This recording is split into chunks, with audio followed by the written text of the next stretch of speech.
Next Generation Meteorologist Joe Shaka here from Patreon.com and YouTube. We're going to be looking at our weekly tropical update. This is Friday, July 16th, 2021, and things are shutting down after a quick start to the hurricane season as expected. In the month of July, we usually don't see a lot of activity anyway. So let's take a look at what's going on here. And this is a brief overview. It's going to be short today. Obviously, we had Elsa a little bit over a week ago, and that really was quite busy because it was impacting me directly. I was so busy working on forecast updates that once we really began to know that this was going to be impactful, I was not able to do these YouTube videos, unfortunately. But hopefully, as we go down the road here, if there aren't any more severe impacts, I'm going to be rearranging things differently, so I'll be able to hopefully provide these YouTube videos while we're being impacted by such a tropical storm here in the Northeast. But anyway, here's the MJO over the next couple of weeks from the European weeklies. You can see where we are now. I mean, I guess you could argue that we are in or going into phase 5, but very, very close to null phase. You can see we're going to be running around through phase 5, possibly getting to phase 6, but mainly spending much of the time in the null phase. And you can see there's clearly a lot of uncertainty as we get past, really about 7 to 10 days. Things really become quite obscure of where the MJO is going to be. But however, though, what I think is going to happen as we get later into August is we're going to be coming into phases 8, 1, and 2. You can see some ensemble members, those yellow lines, taking us in to those more favorable phases of the MJO. And you can see when we had Elsa, we were also in those phases of 1, 2, and 3. The black line is where we were, and this started back on July 5th. So you can see the history of our rotation. So if we have a similar outcome like we did for much of July that we had, you could certainly get more tropical development.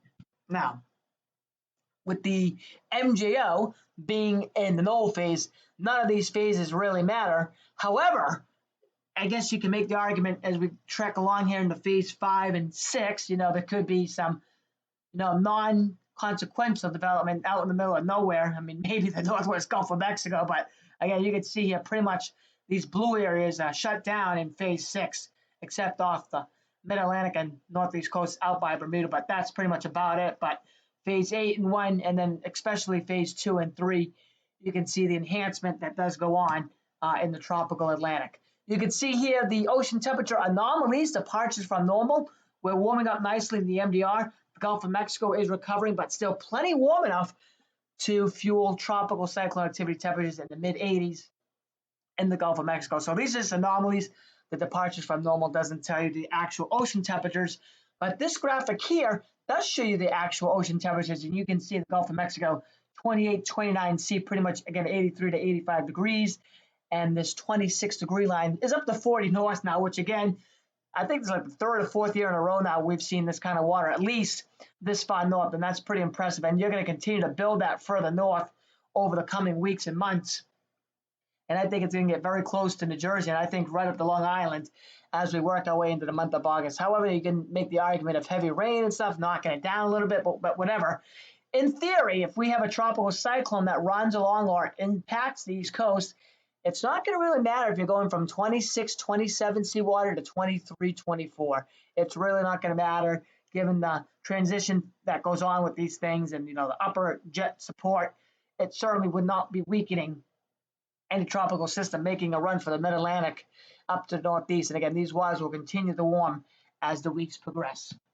Upward motion, I call it the upward motion chart, but really this week it's going to be the downward motion, the sinking air that is over the Atlantic Basin, which is going to shut us down for the next couple of weeks. So you can see week 1, which begins tomorrow, the sinking that's over the Atlantic Basin and some enhancement of rain, but nothing tropical off the East Coast this week.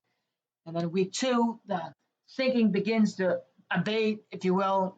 We still have some drier than normal precipitation anomalies in the tropics, some, I guess, enhancement off the East Coast and the Western Atlantic, but you can start to see the African wave train beginning to increase its intensity, if you will, close to the equator, week 2. And then week 3 and 4 look like this. The upward motion, now this is 2 weeks combined, the upward motion is back over the Atlantic Basin, and you can see the enhanced rainfall anomalies off the west coast of Africa here in the eastern MDR, the main development region. And I would like to point this out. Enhanced precipitation along the East Coast weeks 3 and 4, and that is interesting because the European weeklies that came out yesterday, week 3 and week 3, week 2.5 to 3.5, first week of August, August 1st to August 7th, have some enhanced areas of tropical storm strike probabilities of 5 to 10% between August 1st and August 7th. So this is very interesting, in my opinion, given where we are going with the large scale setup down the road here. So in short, at least for the rest of July, the next 2 weeks that we have, starting tomorrow going through the 1st of August, I have the Atlantic Basin unfavorable for tropical development.